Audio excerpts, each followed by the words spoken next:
ஒன்றே சொல்வார் ஒன்றே செய்வார் உள்ளத்தில் உள்ளது அமைதி. இன்பத்தில் துன்பம் துன்பத்தில் இன்பம் இறைவன் வகுத்த நியதி.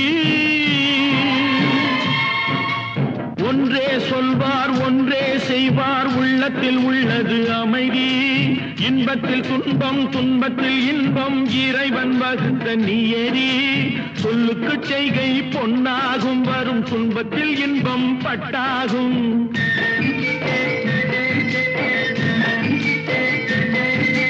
சொல்லுக்கு செய்கை பொன்னாகும் வரும் துன்பத்தில் இன்பம் பட்டாகும். இந்த இரண்டு கட்டளை அறிந்த மனதில் எல்லா நன்மையும் உண்டாகும், எல்லா நன்மையும் உண்டாகும். ஆறு மனமே ஆறு, அந்த ஆண்டவன் கட்டளை ஆறு. ஆறு மனமே ஆறு, அந்த